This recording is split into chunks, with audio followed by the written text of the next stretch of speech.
Inscrição intercorrente no processo civil, como funciona, né? O que significa? Me pediram lá no canal do TikTok para falar sobre prescrição intercorrente. E aí, então, resolvi gravar um vídeo aqui para vocês para a gente conversar um pouco sobre isso. A prescrição intercorrente nada mais é que o acontecimento da prescrição no curso do processo.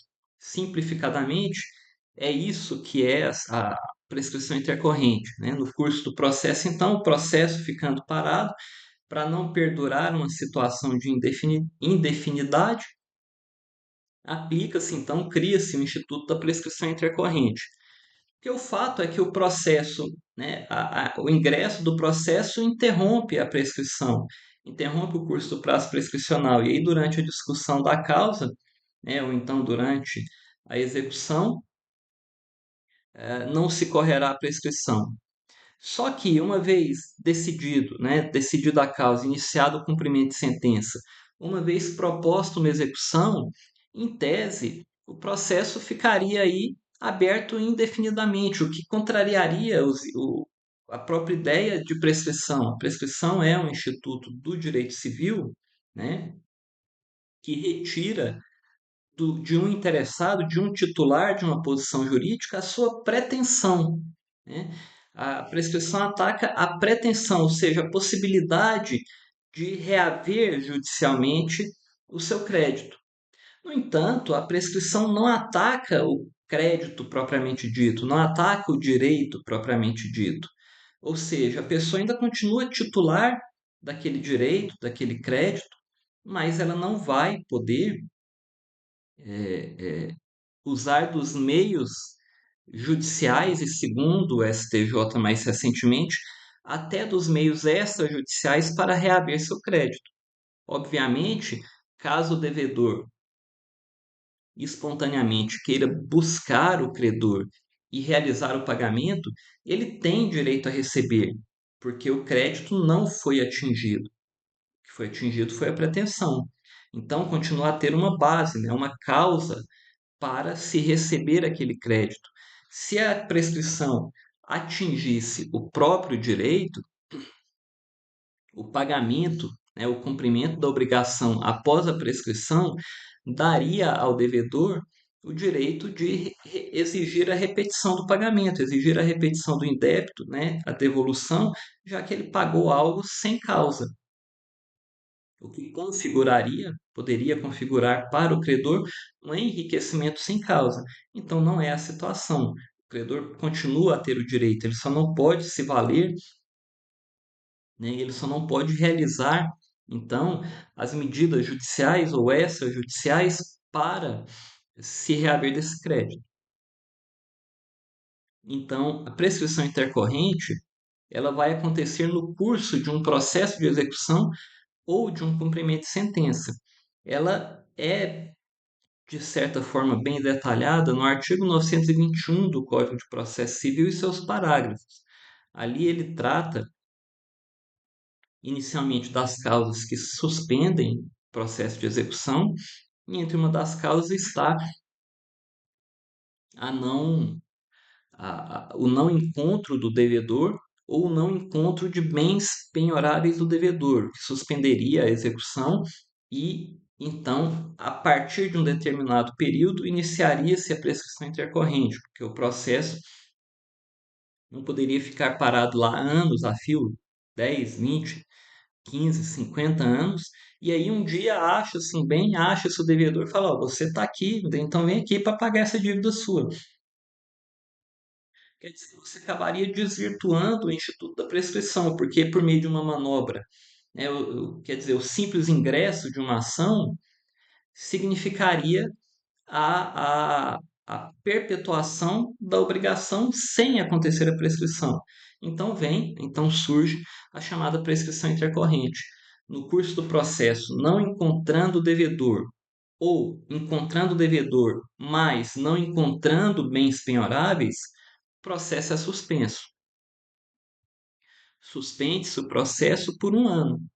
Né? Então o juiz vai pegar e falar para o devedor, ó, para o credor, me perdoe, ó, o seu processo agora está suspenso. Você tem aí um ano para procurar bens, para procurar para achar o devedor, né? O devedor comparecendo, encontrando, sendo citado, ou pelo menos, se não encontrar ele mais, encontrar bens penhoráveis, e aí a partir daí, né, não encontra o devedor, mas encontra uma casa, encontra um carro, encontra dinheiro na conta dele, faz a citação dele por edital, e aí ele arcará com os efeitos da revelia dele, né? Esse bem vai ser apurado e repassado para o credor. Mas não encontrando o devedor, não encontrando bens penhoráveis, o processo ficará suspenso por um ano. A partir daí, automaticamente inicia-se o prazo da prescrição intercorrente. Ou seja, a partir daí, não encontrado em definitivo bens do devedor ou não encontrado em definitivo o devedor, ocorre a prescrição da pretensão. No caso aqui, essa pretensão já está materializada numa pretensão executória, para se ressarcir, né, daquela obrigação que não foi cumprida. E aí, qual, né, os questionamentos que nós temos? Qual o prazo da prescrição? Qual o prazo da prescrição? A prescrição da prescrição intercorrente, evidentemente. A prescrição intercorrente terá o mesmo prazo da pretensão original.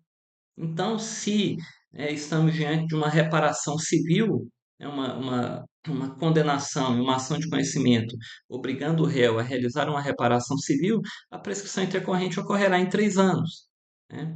Se é uma reparação oriunda, por exemplo, do Código de Defesa do Consumidor, a prescrição intercorrente ocorrerá em 5 anos. Então, o mesmo prazo para, né, o exercício do direito, o mesmo prazo da prescrição para a pretensão do direito original, direito originariamente dado, conferido ao credor.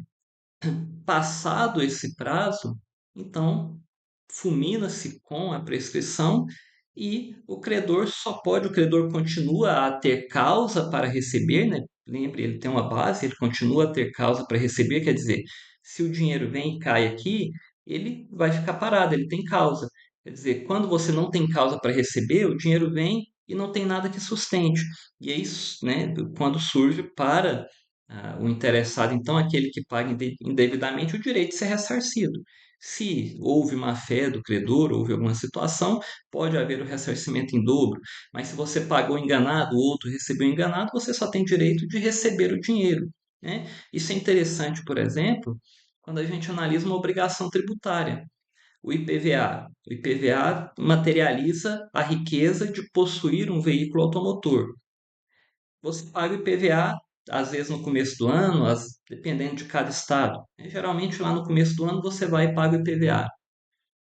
Se o seu carro é roubado no meio do ano, na verdade você só utilizou aquela propriedade, você só manifestou aquela riqueza por 6 anos, por 6 meses. Então, os outros 6 meses que em tese já foram pagos no começo do ano, não tem causa. Não tem causa. E aí você pode exigir do Estado que o ressarcimento daqueles 6 meses relativos à perda do seu carro, seja porque ele deu perda total, seja porque ele foi furtado ou roubado, mas você já não tem mais, você já não manifesta mais aquela riqueza. Aquela manifestação de riqueza não existe. E aí você pode se ressarcir daquilo que você já pagou, porque você pagou indevidamente. Veja que não houve má fé do Estado, ele recebeu lá no começo do ano, ele não saberia que seu carro daria perda total, que seria furtado ou roubado. E aí o Estado vai te devolver o equivalente a 6 meses de PVA, né? Porque a obrigação tributária é uma obrigação constante do direito civil, né? A mesma obrigação, claro, que com alguns contornos especiais decorrentes do poder de império do Estado, mas não deixa de ser uma obrigação imposta por lei. Mas então, fulminada a prescrição intercorrente, o credor continua a ter causa para receber. A qualquer momento o devedor pode pagar e está tudo certo. Se o devedor nunca pagar também, o credor não tem, possibilidade de fazer mais nada. Chegado ao prazo da prescrição intercorrente, né, chegado ao prazo máximo, então são 3 anos, né, o processo ficou suspenso um ano. O processo ficou suspenso um ano. A partir desse um ano, imediatamente inicia-se o prazo de prescrição. O juiz não precisa fazer nada, o credor não precisa fazer nada, né? O processo ficou suspenso, às vezes ele é mandado ao arquivo, né? Às vezes por conta do volume de trabalho ele continua lá na escrivania, ele continua constando como ativo, mas ele está suspenso. A partir de um ano, então, inicia-se o prazo da prescrição intercorrente. Inicia-se o prazo da prescrição intercorrente, inicia automaticamente. O juiz não precisa intimar, o juiz não precisa mandar para o arquivo, não precisa acontecer nada, né? Então ele vai correr até o final ou até que se encontre o devedor ou encontre-se bens penhoráveis. Nesse prazo, durante o prazo de suspensão mais o prazo de prescrição, o credor pode diligenciar a qualquer momento, o credor pode tentar encontrar bens penhoráveis ou encontrar o devedor, né? Ele ainda tem essa plenitude, né, de tentar fazer valer o seu direito. Não encontrado o devedor, não encontrado bens, fulmina-se com a prescrição.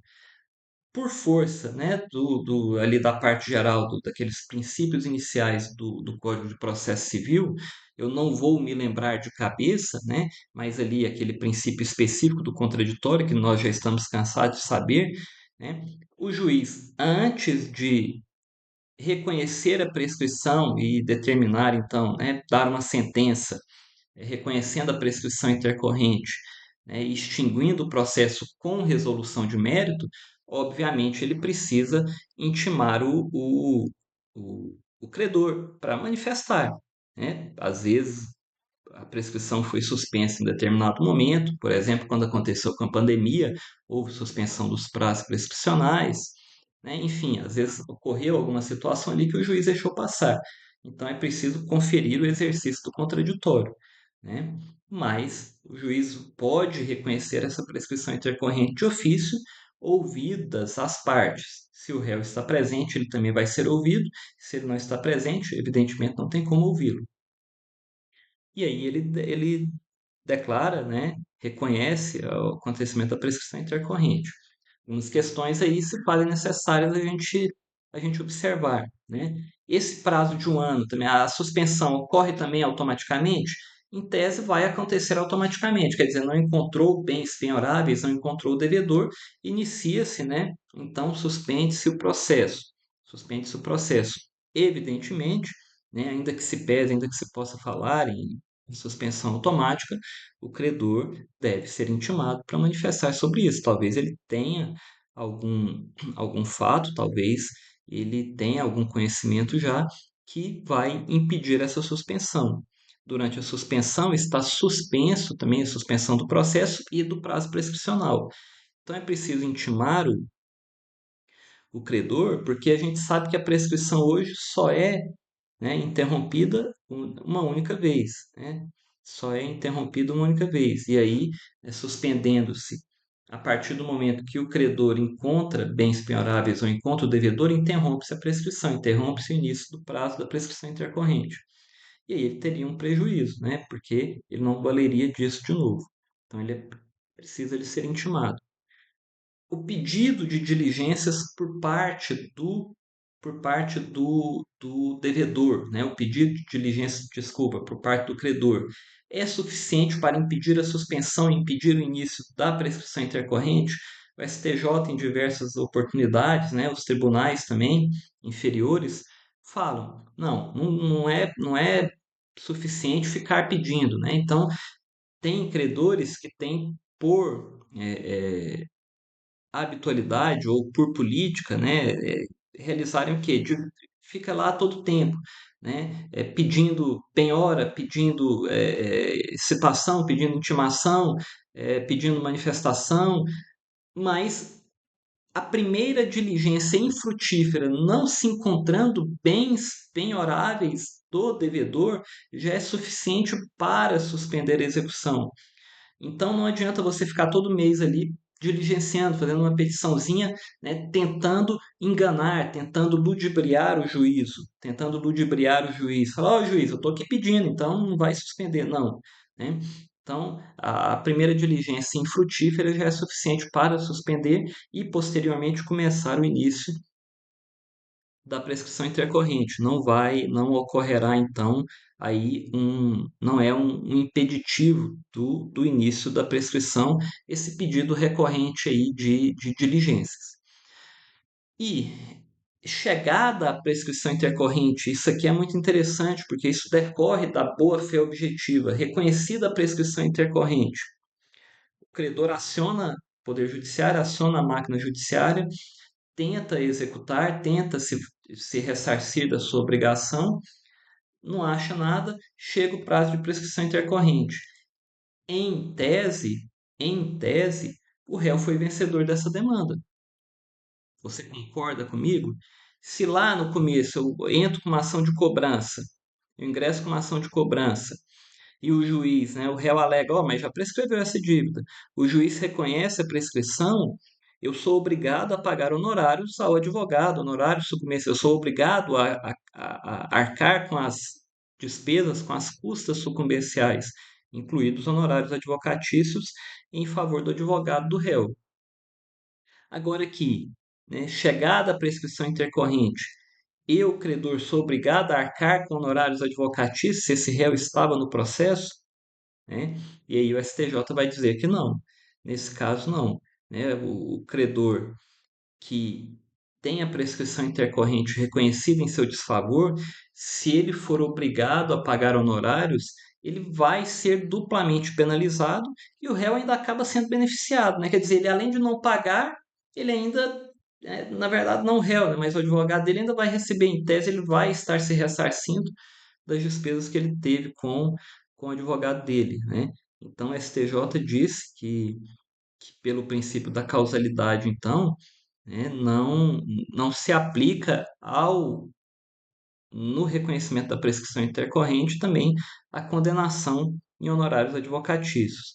E um último ponto, lá o último ponto, o artigo 921, em um dos seus parágrafos, vai dizer que não respeitado o procedimento, quer dizer, não intimado o autor, né, para suspensão, não intimado para o reconhecimento da prescrição, né, não observados ali, né, às vezes não deu chance para o credor se manifestar sobre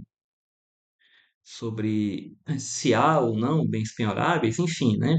Havendo algum problema no procedimento do reconhecimento da prescrição intercorrente, a nulidade só será reconhecida se o credor demonstrar efetivo prejuízo. Quer dizer, depois de 3 anos, o credor vai lá e fala: mas eu não fui intimado para poder manifestar sobre é, o reconhecimento da prestação intercorrente, ou não fui intimado para manifestar sobre a suspensão, né?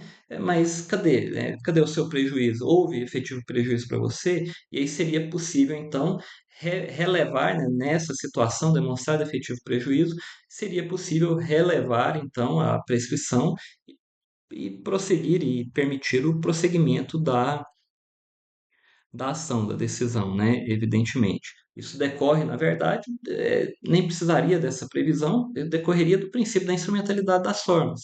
As nulidades só são conhecidas, né, se não trouxerem efetivo prejuízo a quem da nulidade se vale, né? Então, seria preciso demonstrar, então, o efetivo prejuízo, né? Espero aí ter trazido aí algum esclarecimento da matéria, espero que tenha sido proveitoso o vídeo, né?